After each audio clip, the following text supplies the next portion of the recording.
In response to farmers' protests, the European Commission has unveiled a new vision for agriculture and food, rolling back some controversial plans from the previous administration, such as halving pesticide use by 2030. For the Europe conversation, we spoke to Agriculture Commissioner Christophe Hansen about this shift, but also about an EU-Mercosur trade deal and what it means for the agricultural sector, a potential EU membership of Ukraine. Commissioner Hansen, the EU has a new vision for agriculture and food. If you had to summarize this new vision in a bunch of punchy lines, what would you pick? I think it's very important that this vision gives, again, hope and predictability to the farming sector, because they feel uncertain, therefore they don't invest sufficiently, and therefore we have too little young people starting the job. So this is very important to give this predictability and hope and certainty for planification of a business. This is what the vision is about. If you think to how our European farmers look like in 2040, what you imagine? Well, first of all, it is very important to say that the farmers are part of the solution and not of the problem, and that is exactly where they belong, because they are as well the first victims, for example, of climate change, of droughts, of floods, but they are as well our best line of defense, and that is there where we need to get them with incentives, bring them on board to achieve common targets. That is what it is about, and I think we have as well to work again way more on the productivity of the farms, so they need to spend less time with paperwork, spend more time on their fields, out with their animals. I have already put on the table 2 proposals to strengthen their position in the food value chain, so that they get fairer revenue as well for their high-quality products. And of course, when we talk about farmers' income, our first thought goes to common agricultural policy. There was an attempt in the past to push this fairer distribution, bringing more money to small farmers rather than large farmers.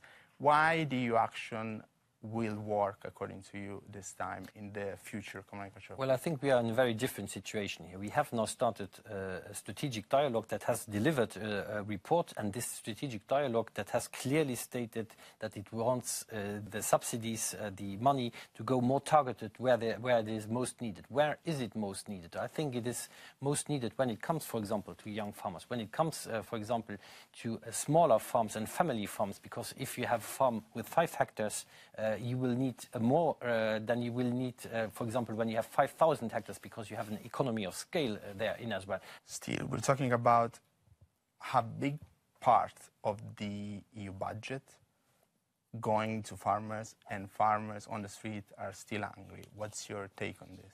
Well, we need to address what they put on the table as well when they took it to the streets. And it was exactly 1 year ago when here in Brussels the streets were crowded with tractors and angry farmers. And they had 3 main requests. One is fairer prices for their products. That we have, I mentioned already, we are addressing this very concretely now with the 2 proposals on the table. The second one, and the very important one, is the huge amount of paperwork that they have to do, not only under the common agriculture policy, but as well in other political sectors. Then a third point that our farming community made was exactly as well on the reciprocity and the fair standards when it comes to production, because we are forbidding plant protection products in the European Union for good reasons, for human health reasons, but as well for environmental reasons. Coming back to the future of the common agricultural policy, there's the elephant in the room that is Ukraine, actually, a future membership of Ukraine. We're talking about a giant agricultural powerhouse.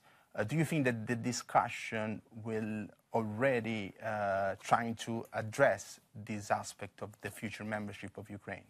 My mission letter clearly states that I have to prepare as well the common agriculture policy to future enlargement, not necessarily only for Ukraine, but as well for other new member states to be welcomed.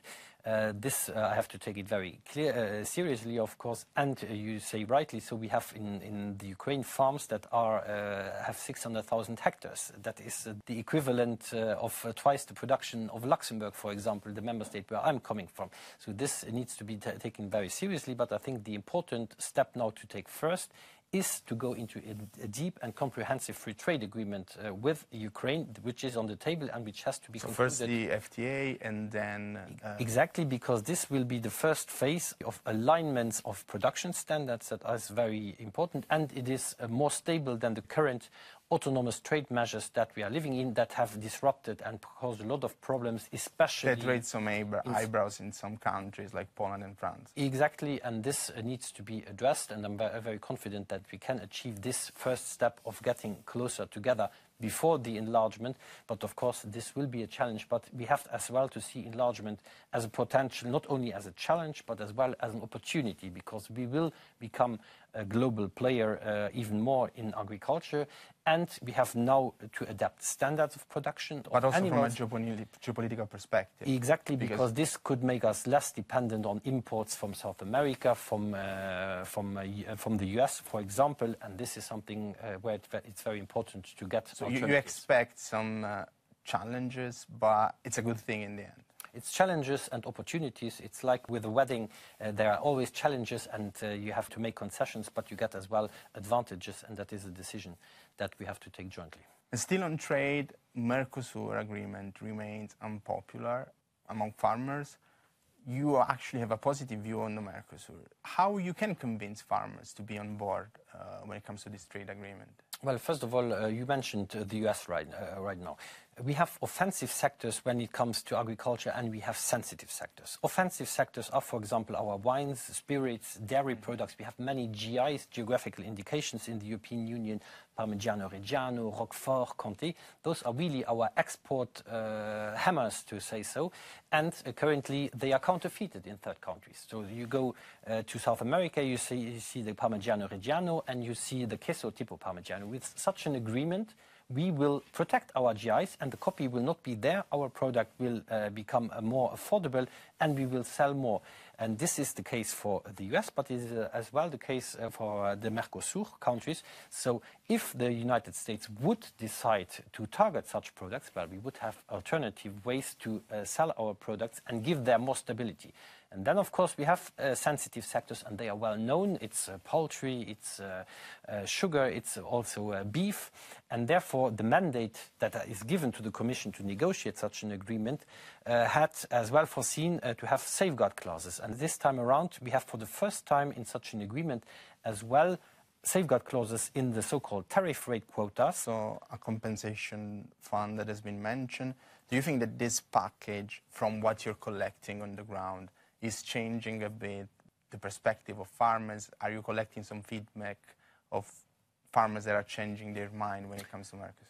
I think when you talk to the farmers directly and express this is something that they are really understanding as well, because a lot of people are saying black and white, yes or no. This is not the way forward, because I think we are heavily depending as well. We're just speaking about protein crops. We are heavily importing them, but we need to do our homework to get our farming community more competitive. And I just said the three main points that we need to address. Simplification, because when the farmer can work more outside, he will be more competitive. We need better prices for the products. And coming back to the vision, how this differs from the previous agri-food policy, the farm-to-fork strategy, because it seems that there's still some part focusing on environmental aspects, but maybe it's not the major focus. The farmers are the first victims of climate change, and they are our best defense line against climate change, for example. And what is very important is that we focus on the transposition on the field, that new technologies get out there that are able to resist better to water scarcity, that are able to use less pesticides, for example. So this is something that is very crucial. It is important that we encourage them rather with incentives to achieve goals, rather than to say just from a top down, this is the number, and we exactly see what happened with those numbers when it goes to the co-legislative process. It is like a big auction, who bids more for on percentage the sustainable use of pesticides. Yeah, you're mentioning this. That was the example. It didn't work out, and now we have no progress at all. But still, it's off the table. It is off the table, exactly, so no progress at all. And I believe with this process where we take the farmers on board and we take the civil society on board in the European Board on Agriculture and Food, we determine there and discuss about solutions that are applicable and effective on the ground to achieve those targets. And our last question, the vision still acknowledges that some key topics in the agriculture debate in Europe are perceived as contentious. There was the structured dialogue. Do you think that this is enough to bring together all the stakeholders when it comes to a very polarizing agri-food debate? I think it is a very helpful tool, and I have to congratulate Commission President von der Leyen that she took that initiative of that strategic dialogue. I think this is a very important one, and that will be able to deal with questions that are in principle or have been very polarizing. They will contribute to depolarize them, find solutions, as I said, and this will be key as well to be more effective and target-orientated. My intention at least is to be in the first year at least in all the member states present and be as well not only in meeting rooms but be as well on the farms, meeting the farmers, and that is what I have already done in these first 100 days quite intensively. My next visit will be in Spain, where I will as well see the devastated region of Valencia. That will be very important as well to show our presence there, understand what is needed, and help as well the farming community to adapt to changing conditions. And this will be very key as well to get this knowledge in to design a next common agriculture policy that will be coming up and make it really adaptable and flexible to the very differences that we have in territories. The very differences even in member states can be very different from one region to another and even from one farm to another. Thank you, Commissioner Hansen. Thank you very much.